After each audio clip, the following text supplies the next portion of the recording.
A very good evening, good people. I'm not sure what time you're watching this, but I hope your day was great, your evening is great, and if it is morning, your morning is awesome. Okay.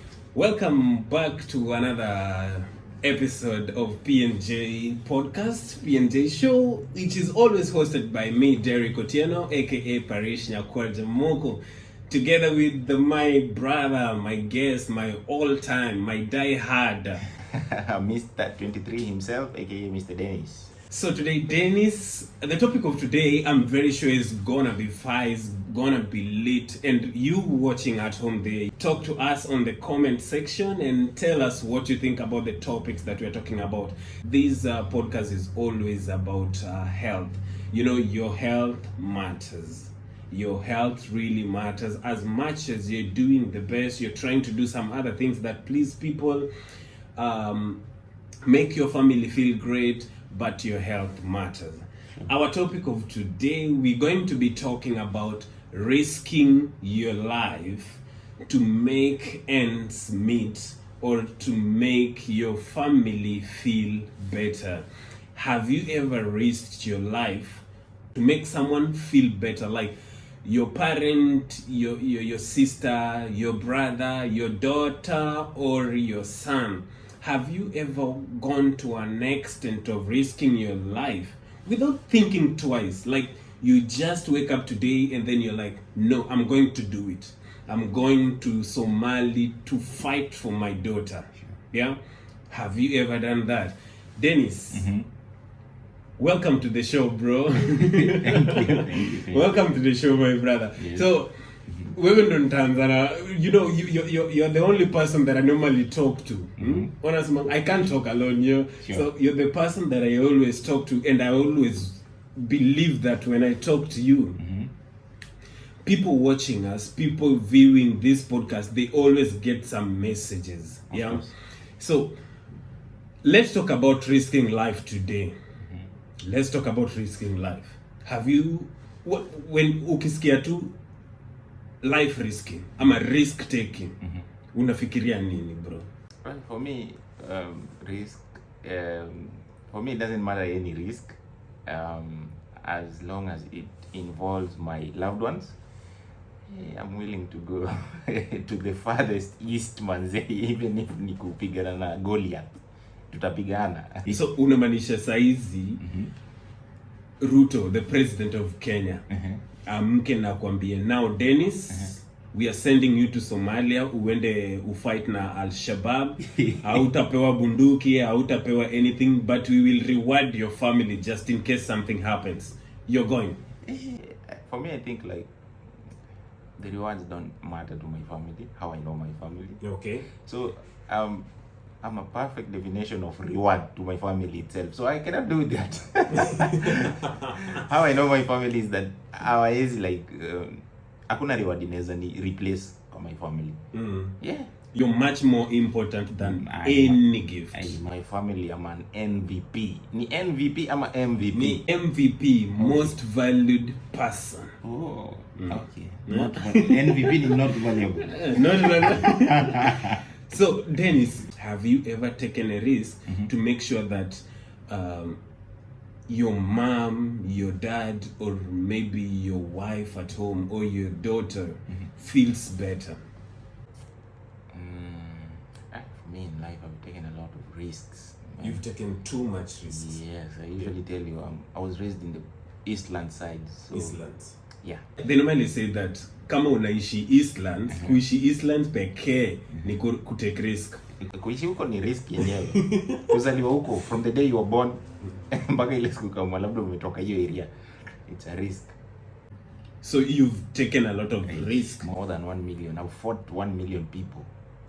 Yeah. Recently, kuna occasion that happened in Kenya. There's this journalist, the Pakistan journalist, anaitwa Arshad Sharif. That guy was shot. Na polisi ndo walimshoot. Na according to some information that came to my desk, is that si ati alishutiwa na polisi wa kawaida. He was shot by a GSU. Ni GSU walimshoot. Like if you listen to the story, Sharif alikuja Kenya kufanya an investigation story. It was a documentary. So he came to Kenya. He had like some partners that they were coming to do the documentary or the film or an investigation story. Now it was related to corruption. So he came to Kenya, and then I don't know if the people that the company that alikuwa anaenda kufanya hiyo investigation knew about this, so they were after him. So you see, this guy left Pakistan miles away to come to Kenya to do a story. Sure. And you know the reason as to why he did this is because he had a family. Sure. To be honest, Pakistan is not like a well-developed country or like hawako well off, that is. Sure. So this guy left Pakistan, came to Kenya to do a story just to make sure that watu ameacha nyuma are okay. And then the moment he comes to Kenya, he gets shot. Boom. Na GS ndio walimshoot. If you I followed that story, by the way. If you follow that story very well, unasikia that kuna gari iliibiwa parking uko Ngara. Kuna gari iliibiwa parking Ngara, and then hii gari ilikuwa na mtoto ndani. And then mwenye gari akafanya ripoti kwa polisi that gari yake aliacha alipark pale Ngara, and then akafanya ripoti kwa polisi that the gari imeibiwa. Na hiyo gari iko na mtoto ndani. The car ilikuwa Mercedes. It's a van. If you know, it's a Mercedes van, and the number plate pia walisema, which I don't want to say that.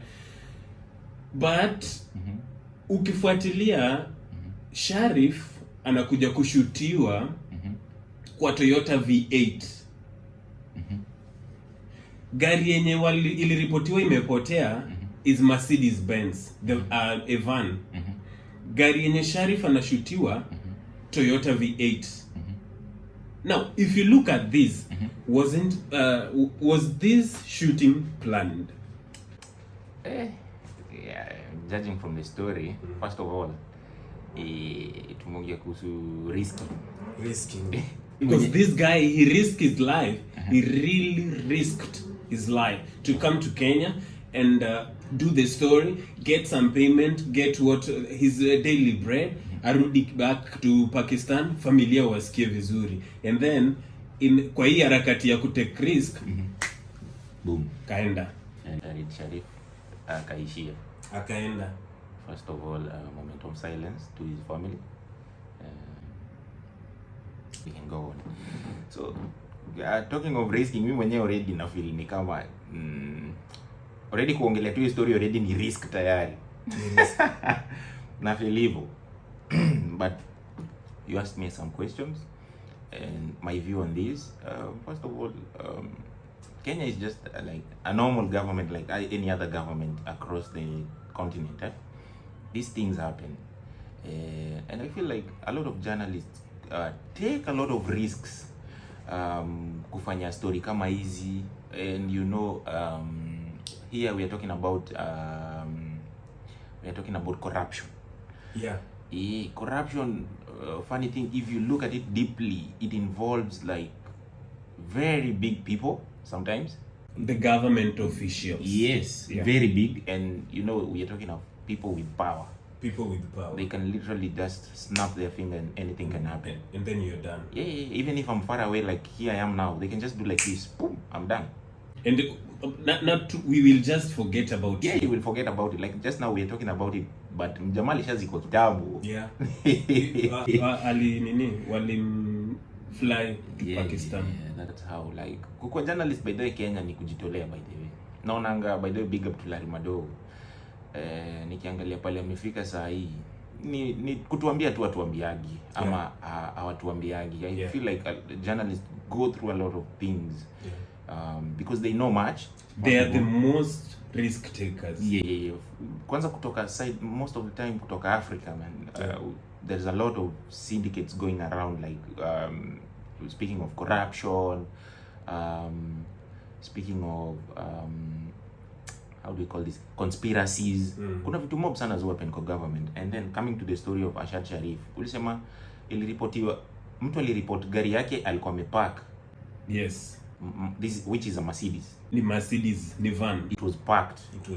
And then it was stolen. And it has a kid inside. And to make this thing so confusing, yeah, mtoto alikuwa 26 years old. That one, are we talking of a mtoto or we're talking of a grown up man? According to mwenye gari, alisema mtoto alikuwa kwa gari na mtoto ni 26 years old. Na huyu mtoto alipatikana yeye ndiye alikuwa kwa wheel. After hii gari kupatikana, gari lilipatikana huko Ngong Road. Na yeye ndiye amepatikana kwa wheel kama anaendesha gari. So from Ngara to Ngong Road, huko akielekea Kiserian huko. Yet the car was stolen with the kid inside. Exactly. The kid of 26 years old, eh? Yeah. Kid of 26 years old. And this thing is confusing, first of all. But most of the time mi vile nakuaga nimejiprogram, sitakudanganya. Most of these conspiracy stories zina happening Kenya. Mimi hata kabla sijamaliza news najua tu ni uongo. Mimi niko hivyo. This is the government manzi. You can't always deal na government. When always pigana na nini, huwezi shindana nayo. That's why mimi hata saa zingine naonanga hata wewe na kuombeaga kila siku by. Umeshindaga ukiniambia ati huwezi bishana na ndovu kwenda choo. Yeah. Huwezi. So tukisema government ni ndovu bana. Yeah. Like I said before, the government can just snap their finger like this and I'm gone. Even if I'm not back in Kenya. Si ati sijitambui, najitambua, but government ni government. They have everybody on their side. Like they have everybody on their payroll. Mimi ni nani? Kwa Kijaluo wanasema serikal badelach. To mean the government's arm is very big. Unaweza ona ati uko outside Kenya alafu ufanye kitu ya ujinga. Dakika kidogo unajipata uko Kenya. Wako na embassy huku, so they can do anything. Like, but it's so sad man, vitu kama hizi bado zina happen kwa age ya saa hii. For me I feel like kama mtaki msee ifai kufika hapo like ati mtu anakufa or something like that. Huyu ni mjamaa, I'm sure if he was not somebody's father, he was somebody's brother. If he was not somebody's brother, he was somebody's son. Exactly. Again. So it's so sad manze. Hata sasa hivi tunaongelelea hii story na najua msee tayari alishazikwa like ni kama like nothing happened. So funny thing, I haven't like sija kama across. Mimi nilisikia tu ile like unajua mufuatilia vitu mob kwa news sometimes even if I don't watch the news like keep myself updated. So it's something like nilisikia tu ile random tunaona tu somebody was shot and and it's done. So funny thing, this one was like 1 week ago, right? Yeah, it was on Sunday. This happened on Sunday. So this is now a week. Yeah. Funny thing, sijasikia hata kiongelelewa mahali. Sijaona. Haifuatiliwi sana. That's what I'm asking. Why? It's dangerous. First of all, even talking about it already. It's actually giving a very bad picture to Kenya. It's a bad picture, but we're used to it. I'm sorry to say this. I'm a proud Kenyan, but it's something like we're used tayari. Anytime from now utasikia tu this one happened, this one happened. Sometimes utasikia sijui huyu polisi alifanywa nini. How many cops have died and they are the arms, I mean under the care of the government and all that thing. It's so sad, man. It's so sad. Sometimes like Dennis, is it worth risking your life? Like to do your job, is it worth risking your life? Do you know your health matters exactly? Sure. And at the same time, you need money to make your life better. Yeah. So does it need that kind of risking? For me, as a man, and I know every man has a reason as to what they're doing. Some are it's just talent. Some it's based on their passions and all that, and some ni sasa like they're out there. What else to do? When these guys go on the social platforms, on the like social gatherings, wakwambia mimi nitakupatia 8,000 per month. Mimi nitakupatia unga 7 kila siku.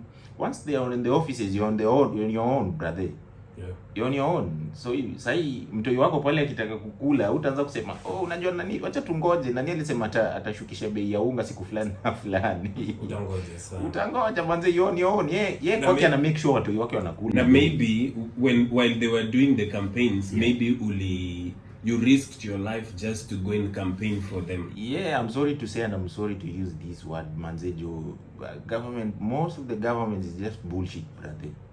Bullshit, manze. We amka, fanya kazi yako. And yes, if it involves risking your life to make a bright future for yourself and a bright future for your daughter, a bright future for your wife, kwa sababu man, we are leaders, manze, in everything. We are leaders kwa nyuma, we are the leaders. So if it involves risking your life, man, do it, manze. I'll tell you a story. Yeah.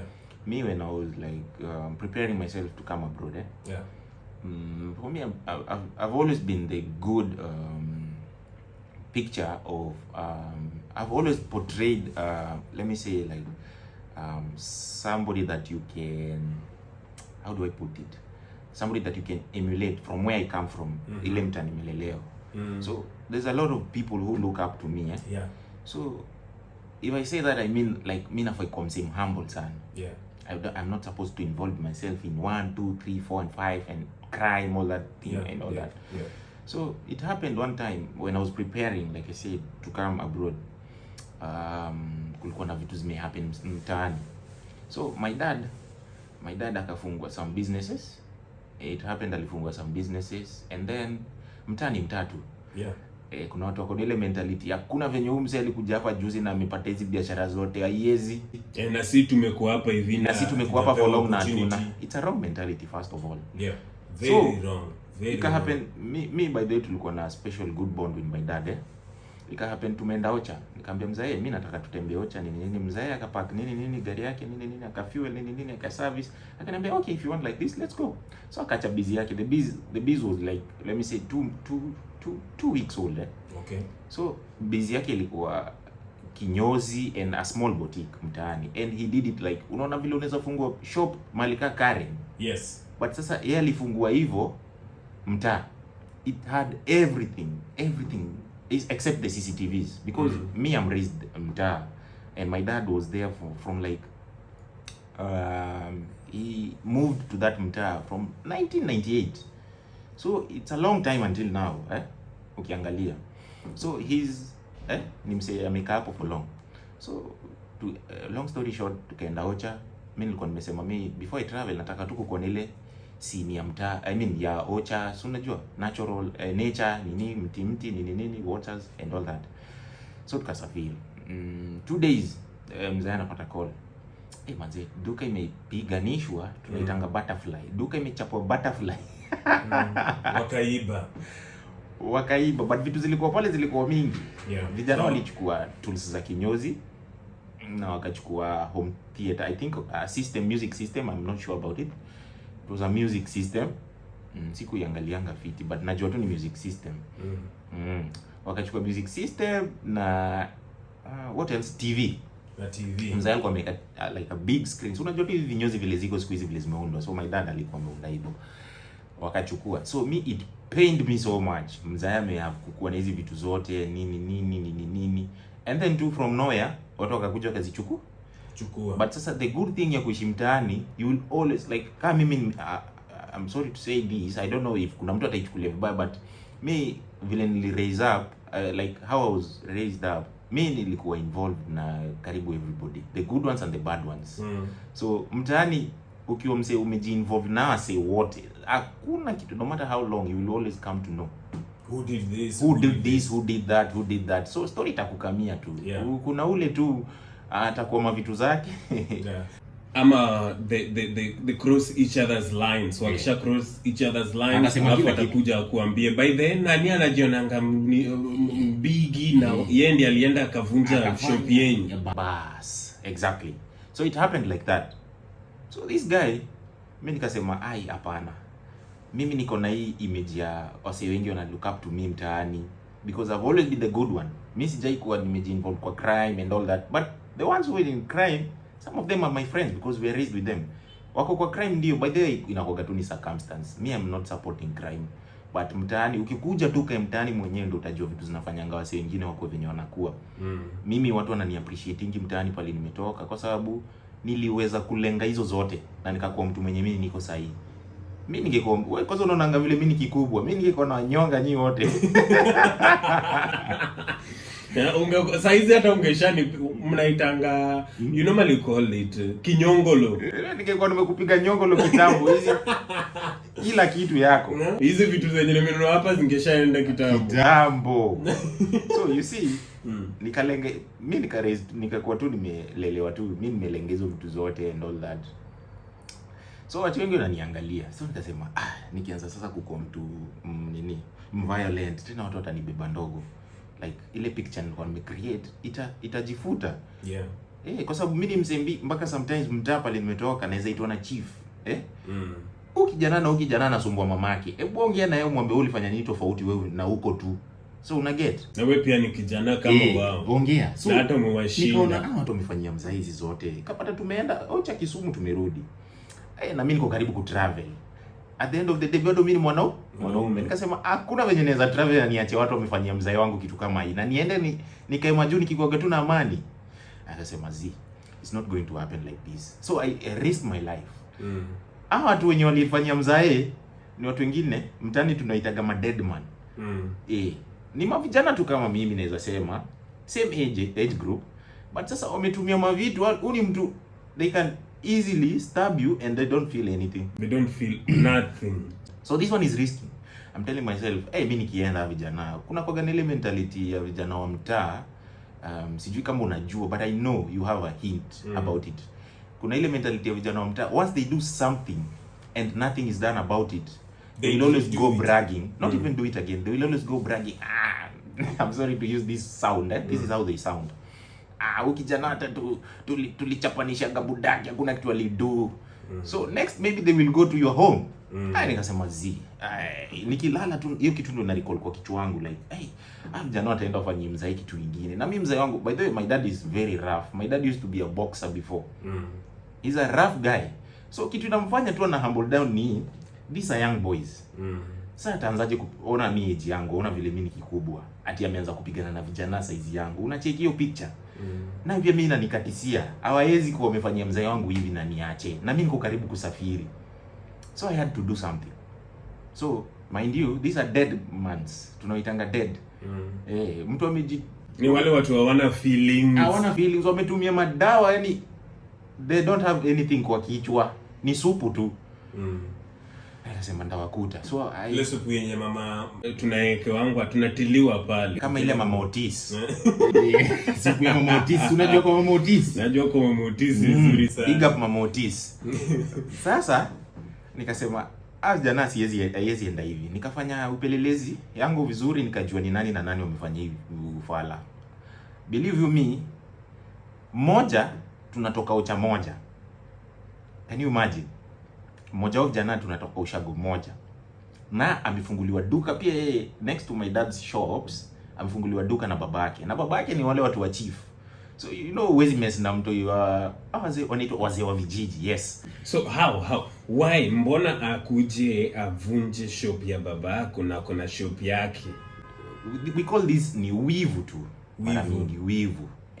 Buda haiwezi kuwa. My dad alikasirika tu akaamka tu. The next day akona duka, akona kinyozi na zile executive barber shops, akona botiki, akona kila kitu, ameka gypsum na ni mtaa, ameka kila kitu. Ikai tu kama ile duka kibandaski tu imefunguliwa. So ni wivu tu na yeye duka yake amefunguliwa na budaki na katu normal. Me I'm sorry to say this, me I had to become violent. Na watu na deal nao si watu nini rahisi. When I came here I came with a broken thumb. So it happened nikajua. So nikaenda nikachukua bike ya mmoja, nikatuma one of my bros. Jumi sasa mimi nilikuwa naishi mbali na mtaa. But my place where I was raised, Jumi sasa after life yangu ili change nikahama nikaenda pale kunaitwa Buru, nikaenda kukaa huko. 58 58 representing. So nikaambia vijana cheki my bros, cheki nichukulieni bike ya so and so, I'm sure atakuja nitafute. Nataka nieleze mbona alifanya Kenya alifanya and all that, ndio mimi nimrudishie bike yake. So do you know the boy aliogopa, hakuwahi kuja kunitafuta, but I'm still with pain. Vijana mimi nataka niwakute. But unajua wezi anza kupiga mtu tu hivi. So I said mimi nataka nifanye kitu ndo wanikujie. So nikachukua bike, kijana akakata kuja kunitafuta. So mimi nimekaa tu na bike. Wakakata kuja kunitafuta. So what did I have to do? Siku moja tu nikajiekea hasira ya kuna. Me I'm always the happy man, you know me. I know. Nikajiekea hasira ya kuna, nikaenda home. Nikaenda mtaa, nikakuta kijana kwa duka. Unajua ilikuwa mpata mzae. Do you know like pain mtu anaweza sikia mzae yako, let's say for example mzae amekupigia. Waambia niaje Deno? Uko aje? Uko 1 2 3 and 3. Uko poa. And then once you Deno kuna vijana hivi kumehappen hivi. Unajua walienda wakatufanyia ile kitu ile siku. Sasa saa hii wananitishia ati nimefungua duka hapa sasa tena. And I'm like, mlianza na kuiba. Nimecheza chini. Saa hii mnatishia mzae tena. How? Na mzae wangu ni wale watu, yeye si mtu wa kijiji. Lakini ni wale watu, Deno, mzae, sina hii ganji amekupea. So, anaanza kumwambia mpaka ati, na mzae amekuwa kiapia mado.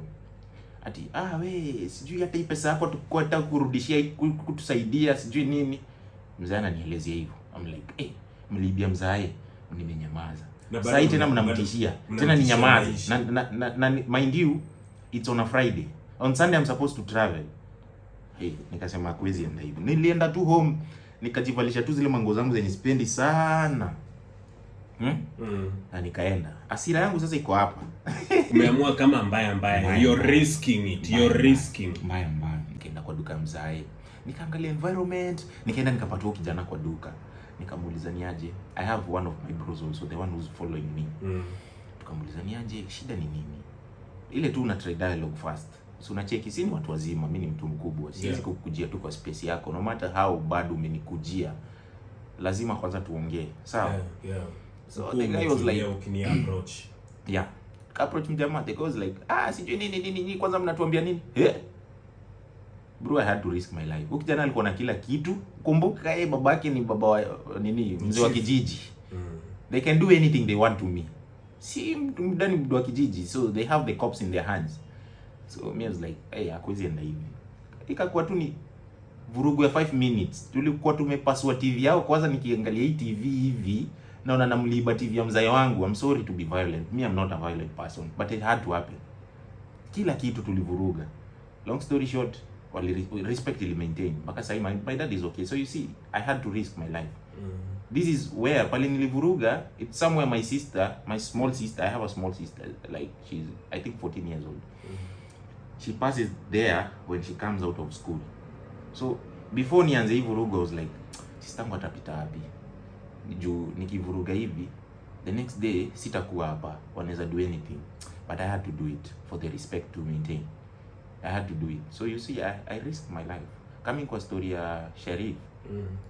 Wezi jua nini ilimleta huku. Ni story tu ndio ilimleta, yes. But it was maybe for his future. Unaweza pata hizi media house mingi, majournalist wana apply. Kuna majournalist wengi. But tu ndio upate hiyo kazi. Kama una connection, you need to do something extraordinary. So unapata ni either new circumstance ya. Hata mimi you're taking it too long. Hata mimi nimeapply kazi kwa media stations mingi sana. But with no connection at the moment. Okay, it's good, like you must showcase what you have. Normally they tell you showcase what you have, but you can have that, but at the same time ukuwe na mtu ndani. That's when you're like you're 100% sure there's something will come out of this. For sure, hii dunia sahi you have to make everything happen to put something on the table. You have to make everything happen. Kama ni kufly, mimi nikiambiwa sahi niende Jamaica huko, najua Jamaica, unajua Jamaica wanatembea na mapanga na bangi. Kwa street hata nini. There's a clip I watched that was it went viral, by the way. I don't know if you came across it. Ilikuwa Brazil. Brazil watu wako kwa beach, ama wanajitanga masamba. Samba boys. Yes. Si Brazilians. Yes. So watu wako kwa beach, and then even in town, not only kwa beach, even in town, unapata mtu anatembea kwa barabara na simu yake akicall. And then these boys just comes from nowhere na wana snatch simu na wanakimbia na wanaenda, and then watu kwa street they are doing nothing. Hata Nairobi tunaenda mbali, ukiokoma 3 pale hivyo OTC, wewe umelalisha ati unaangalia simu yako hivi, it doesn't matter which phone it is. Sasa hata iPhone hawataki kujua, watapita nayo, wataenda kuuza parts. Wanaenda wanauza parts. That's true.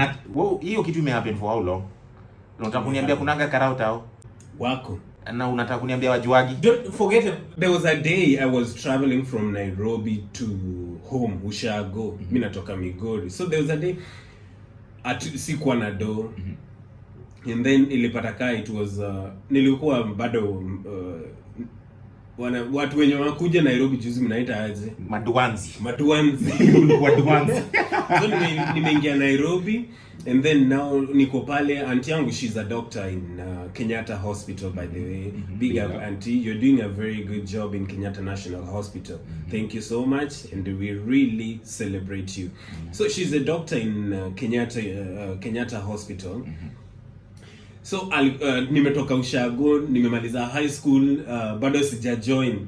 Nimekuja kuishi na auntie yangu kidogo before niingie shule. Uncle wangu akapass, may his soul rest in eternal peace. Uncle wangu akapass. So tumetoka kwa auntie yangu Kenyatta, tunaenda Tao, tupande gari, tuzidi wapi? Tuzidi Ushago. By that time hakukuwa na hizi ma luxurious buses, hizi ma inner coach, easy coach ilikuwa, lakini by that time ilikuwa imejaa. So tukasema wacha tuteremke wapi? Machakos bus station. So tumeenda hapo Machakos bus station, na the bus that was the best that you could use at that time ilikuwa Nyamira Express. Nyamira Express ya Mr. Derry. Iko hadi iko sasa. Nyamira Express inakotoa Migori. A normal car inatokanga Migori, ikitoka Migori 8 in the morning. Inafika Nairobi by saa 11. This is a bus. That's a bus.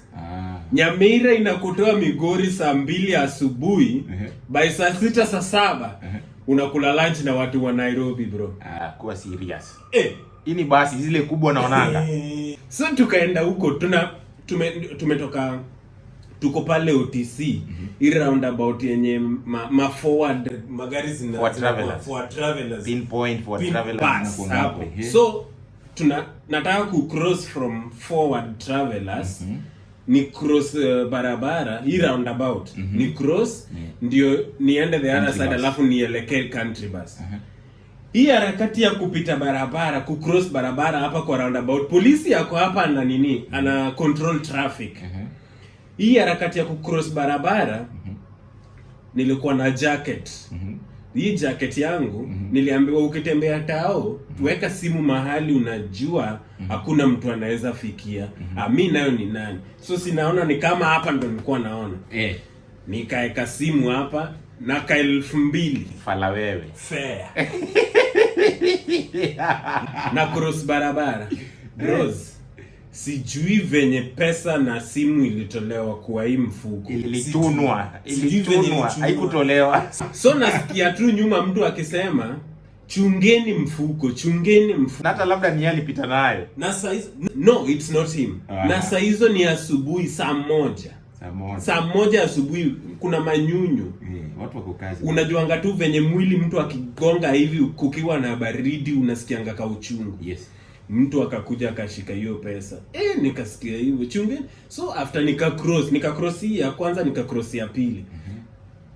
Kushika mfuko, hakuna kitu. Ulikaribishwa na hiyo. Then huyu mtu mwenye alikuwa anasema hapa nyuma ati tuchunge mfuko, anasema ati ule kijana ndiye ameiba. Then nikaanza kushout. Sister yangu wako, ameiba.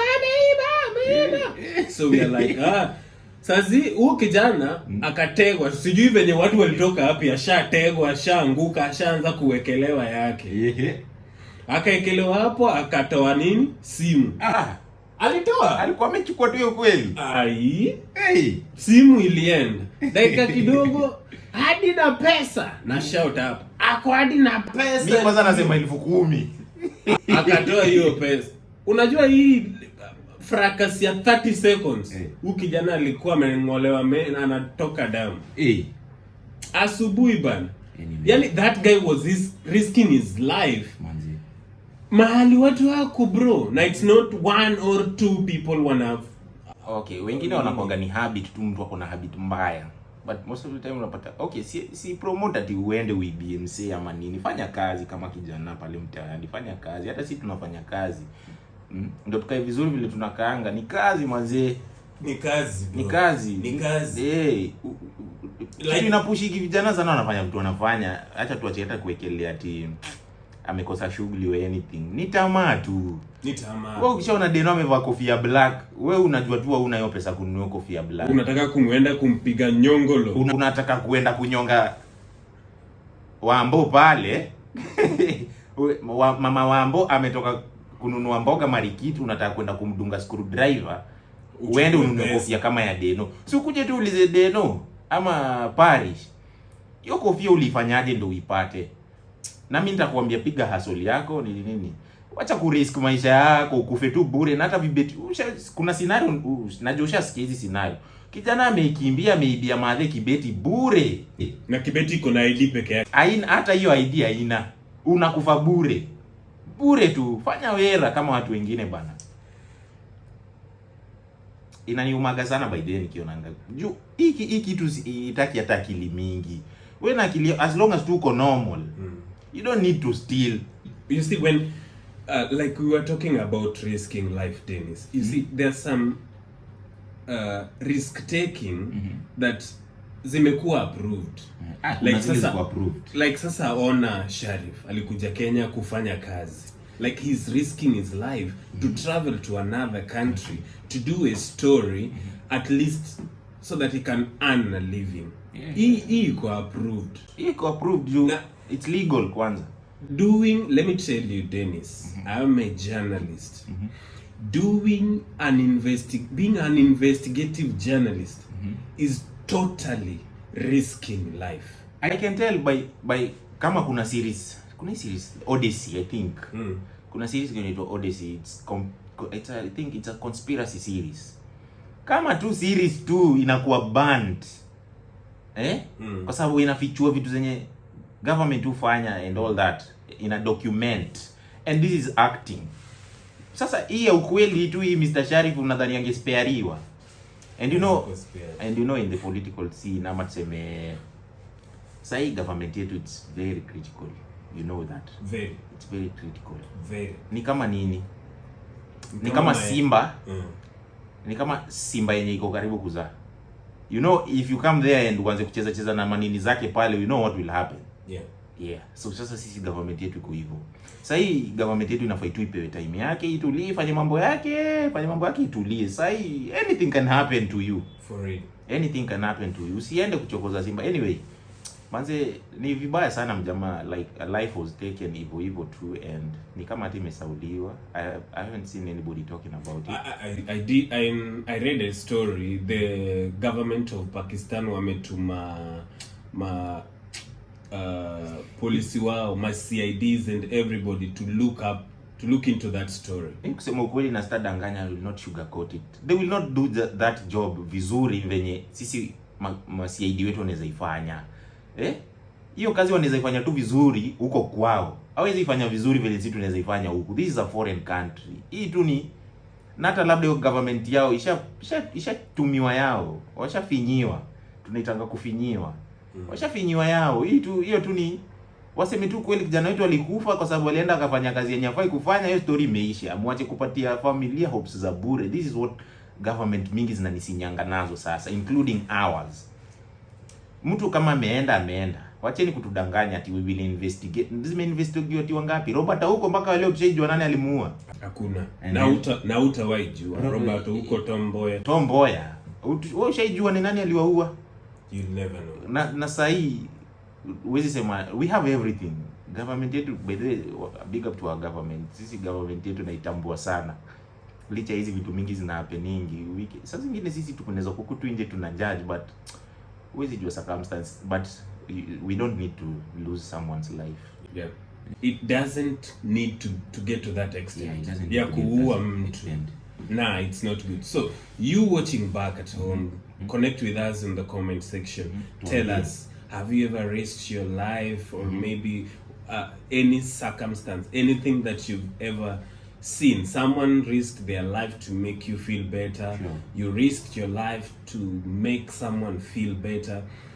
How did you take that? And what advice can you give to others who are planning to risk their lives? And then vijana mkiwa hapo mtaani, stop risking your life negatively. Like wacha kuenda kupiga mtu nyongolo. You call it nyongolo. Nyongolo, mtu kama mimi nimelelewa mtaa. Mimi hujui nimebeba pia nini. Mimi najua mtanikuta.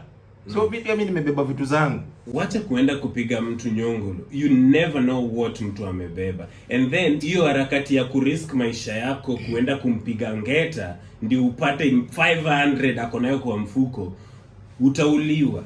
Ama ukutane na kativoi, umeibia kativoi, kesho unaanza kukula nyasi. Utavia nini watu? Ushageuza umekuwa mbuzi. Sijuzi mwingine alienda akaiba akageuza maembe. Uliona hiyo? Niliona. Lakini wao watu wanafanya kazi. Unaona Steve amekuwa maembe bana. Hao watu wanafanya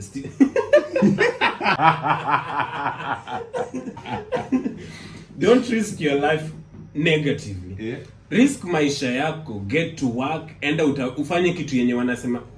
Look at KDF. Unajua KDF akikufa, we are like, these guys were fighting for us. They were fighting for our nation. They did their best to make sure that our country is safe. Manze, big up to all. Manze, hiyo kazi kwa rahisi by the way. Haikuangi rahisi. Nishawaifikiria.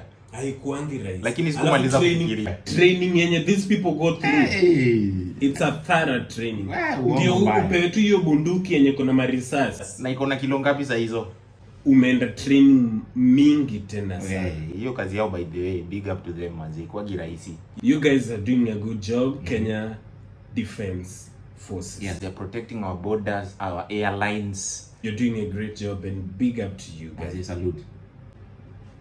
Wewe mwenye uko hapo unapiga hesabu ya kwenda kupiga mtu nyongolo, kuenda kupiga mtu ngeta. Don't do that. Don't risk your life. Ama ati unaenda kurisk ati sijui juu ya mapenzi. Juu ya mapenzi. By the way, unakumbuka wale kuna ile time kulikuwa na series mingi ya vijana wa, I'm sorry to say, ni KU ama sijui ni wapi. Mara mwingine sijui alipiga mdemu shoka. Mara I remember. So kuna it was it 2020 yenye almost in a year were like more than 5 ladies. Kuna mwingine aliuliwa pia Eldoret. Sasa kuna riski nyingine pia ni ujinga. How? Wewe umeenda tukabeba shoka tu juu nani Nancy. Okay, I know very well. Maybe you might be in love. Umependa mtu vibaya tena sana and you don't want to lose them. But do you have to go and kill someone to show the love? Hata kama ni risking manze. Sasa hapo ndo tunaingia kwa story inaitwa nini? Mental health. Mental health. Mental health inakava vitu mingi sana. Na ina affectiwa gana vitu mingi. Speaking most of the time unapata that after these investigations have been done by the police, by the CIDs, you get that hao watu wenye wanaua wapenzi wao, they are not okay mentally. Hawako poa. There's a story I did, by the way. There's a story I did on mental health. Kuna time nikaenda court. I went to court and I was following the proceedings. And then unapata mtu anaulizwa, why did you stab your husband? And then they are like, I don't remember anything that happened that day.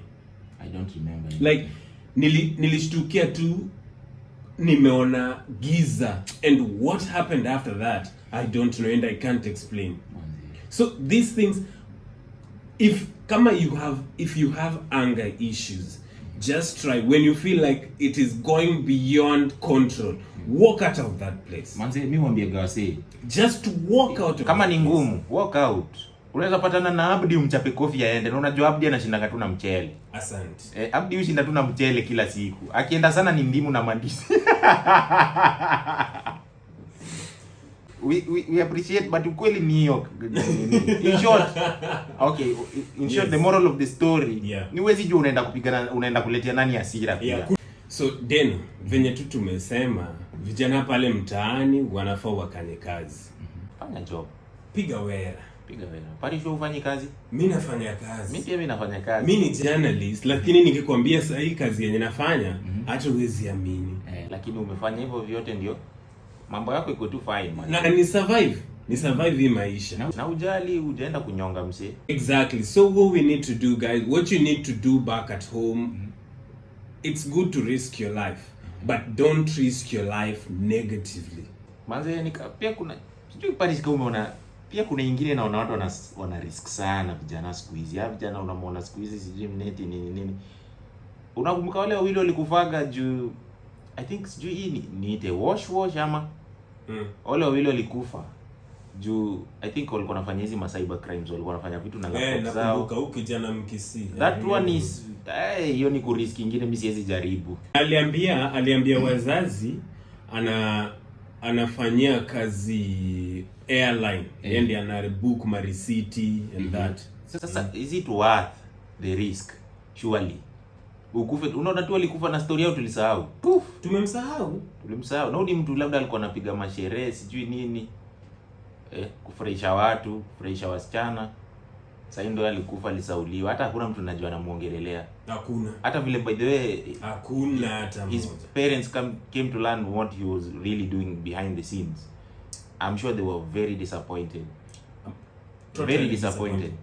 So is it worth ku risk tu life yako hata kama umededi ku risk tu jina yako bado imebaki ni mbaya kwa wazazi wako? Jina yako inabaki tu ni mbaya. Is it worth it? Jina yako inabaki ni mbaya kwa wazazi juu ulikuwa ati umedanganya wazazi umekuja Nairobi ati sijui kazi ya airline, hiyo kazi it's not worth. Just do your legit job.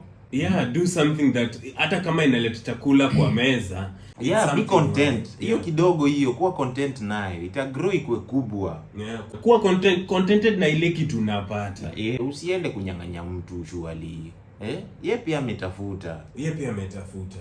Asona rahisi. As much as you are risking, stop risking your life negatively. Do risk it positively. Risk it in a manner that hata ukikufa bahati mbaya, we will be like he or she was trying to do a great thing. To celebrate. And he or she tunakufa alafu uko zile za mtoto wa nani ndio ameuliwa finally. It should not be that way. But that thing happens a lot mtaani. You finally mtoto wa nani finally, okay, it's not good kukua hivyo, but it's not. Kuna vitu vijana mnajiengage nazo mtaa. Mna terrorize madhe zetu manze. Mna terrorize mabuda wetu.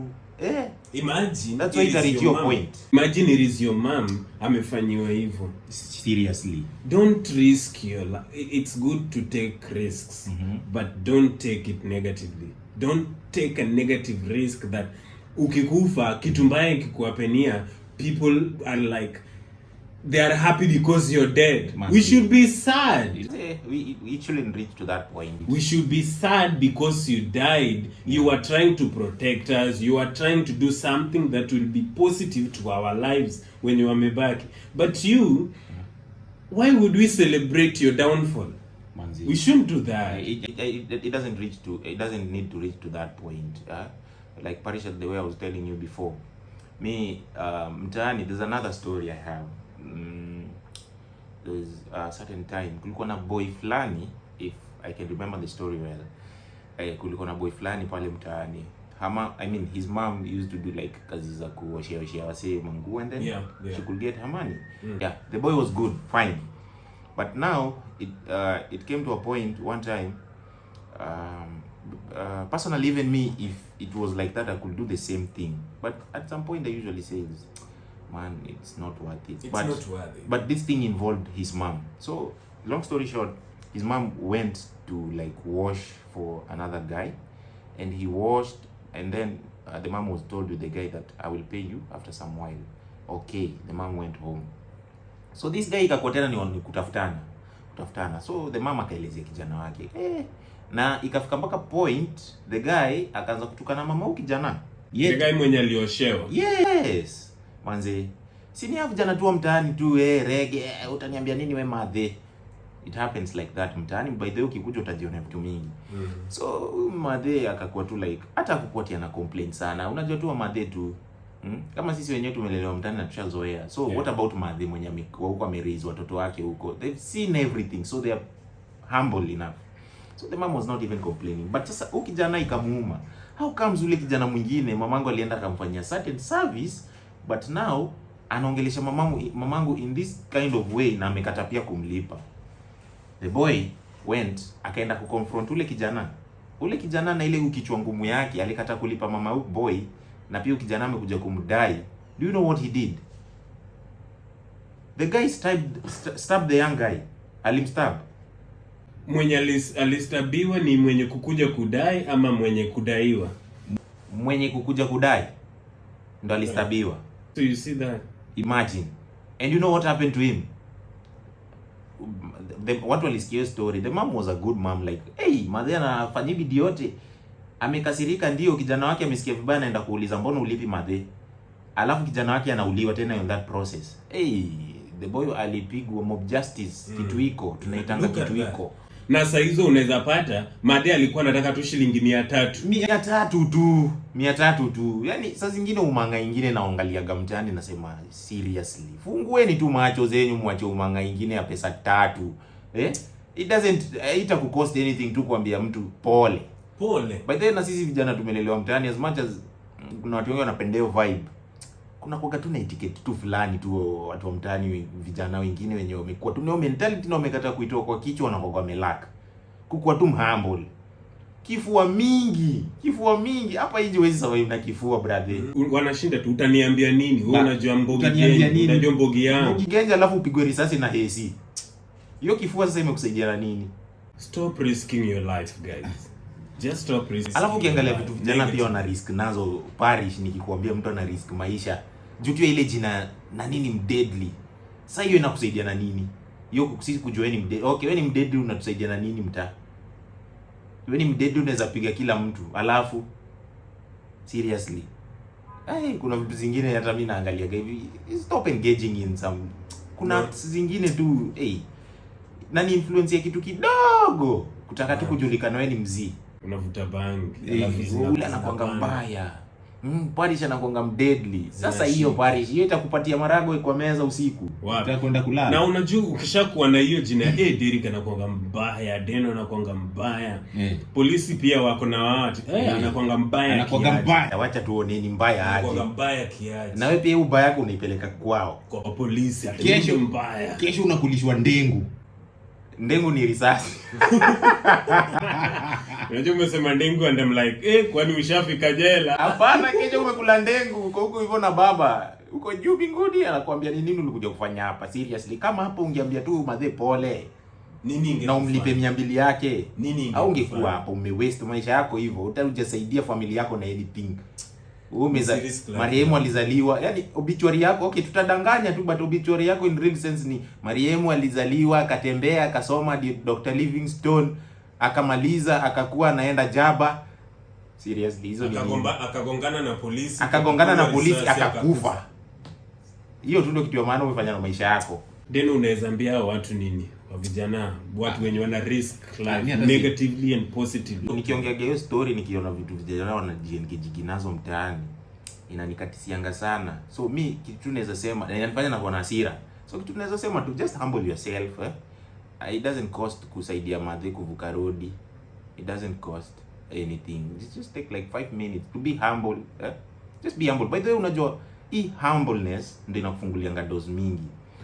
Kijana mwenye si spiritual, by the way, I'm spiritual. Mimi ni msi kanisa kidogo. Okay, in some way, not kidogo. Mimi nimelelewa kwa church. Mwambie msee it doesn't cost anything. Na hii humility ndio inakufungulianga doors zako. So in which way? Juu vijana watakuwa like humility gani? Sasa mimi mtu anibebe ujinga. So I will explain it this way. Utasaidia umadhe hapa hivi kuvuka road. Haujui kesho utakutana naye wapi. Kweli. Kijana wake ni CEO wa kampuni fulani ulienda kuitisha kazi. Ama kwa harakati zako za kufanya zile vitu unafanyanga zenye sita mention, ushikwe tu. Upate madhe mwenye tu ulimpigia kelele manduru mingi, yeye ndio ako hapo. Na unajua vile madhe wanasikikaga by the way. Sijui kama pale unatoka madhe usikika. Madhe wanasikika vibaya. Madhe amesaidia aseme tu kitu kidogo hivi. Atasikika sana. Hata sasa hivi pale unajua sasa hata uambie tu mmadhi uko sura mbaya na apige nduru aseme umemfanya kitu, hey, trust you me, hakuna mtu atakusikia. Asante. So it doesn't take much kukuwa tu humble. Mimi nashindwaga umauru mingi ingine yenye mtu anakoga mejiekeo kwa mtani inakuanga ya nini na inasaidiaga na nini. At the long run utataka wera. At the long run utakuwa na mtoi wako atataka job. On the long run, yani kuna vitu mingi sana. Mimi naambiaga tu mzee, just involve yourself in positive things. Do the right thing. Mimi nasemanga sasa wewe ni mtu mkubwa bana. Tena hii age sasa hii kifua mingi isaidii. Wewe fanya job, jijenge. Utashindaga, unaweza furahia wewe umezaliwa mahali pamoja. Unataka ugrow hapo, unataka watoto wako pia grow hapo, uzeeke hapo. Hiyo ni akili gani Mr. Parish hata ukiangalia? Haiwezi. Ukifikiria hivyo, utajua to do the right thing. That's the easiest way to hack this thing. If you think kama unajifikirianga sana, there's no way kama najiambianga. There's no way naweza kuwa nimezaliwa hapa, nisome hapa, nizalie mtoi wangu hapa, nimle hapa, nimsomeshe hapa. Seriously, it's hakuna development yenye hakuna develop. Hiyo cycle tu inaendelea tu. Kazi yangu tu ni kusikiza reggae na kukula jaba na kumeza Panadol. Nikisema kumeza Panadol, kuna wenye wako so used to tumia jaba, so their jaws ache when they like kesho akienda kuengage kwa jaba, jaws zake zina ache, lazima meze Panadol surely. Na unapata tu mtu kwani ajiulizi hii kitu yenye nakulanga tu na lazima nimeze dawa ndio nikuwe fiti. Seriously. Anyway, my message to the young guys, man, just involve yourselves in the positive, right things. Patikana palipa right. Maisha yako is very, wacha maisha yako ikuwe straight. Yeah. Juu ukiangalia saa zingine mtu anasemanga mimi ni young bado, I need to do some things, sijui nini. Sawa, wewe ni young, kesho utakuwa mzae. Ukitaka kukuja kazi huku kufanya kazi na deno, unahitaji good conduct. Rekodi yako kwa polisi inaongea wewe hauna conduct yoyote. Alafu utaanza kusema deno akienda kumbuki wengine sijui nini na vitu zenye umejiengage, huwezi pata hata good conduct tu huwezi. Fikiria, mwambiaga mtu fikiria sana ukiwa mdogo, by the way ndo time yako. Najua ni akili yako iko wapi mature enough, but hiyo ndo time nzuri ya kujifikiria, ujue kitu unafanya saa hii ita affect future yako. Juanga hivyo. Kitu unafanya saa hii hiyo ni investment ya future yako. Yeah. And if it's good, that is where you start to risk your life. Yes. If it's good, whatever you're involving yourself with, if it's good kwa future yako, mambo yako tu inafunguka hivi. Nywe. Mimi nimepitia vitu ngapi, but mimi sijawahi engage kwa act yoyote mbaya. Okay, sometimes I used to find myself in the wrong places with the wrong company, but I was very careful. Yeah. Imenisaidia sana. Yeah. Grow up vitu zangu tu ni rahisi. Nikitaka hii na access. Nikitaka connection plan, it's very easy. But sasa kuna wale wako pale tu mtaani tu akifikiria kiamka tu ni madawa na kuvuruga mamadhi mtaa, na kuvuruga watu. Ngoja Parish apite hapo na headphones zake amchape kofia shingo achukue. Akwendangi hivyo. Utapiga Parish kofia shingo umchukue, na Parish si wale watu wa kusahau. Ile siku umeamua umechange. Sasa unataka kazi, nataka nikimbie hivi hapa nini? Na mimi ndio hapa Belgium kidogo.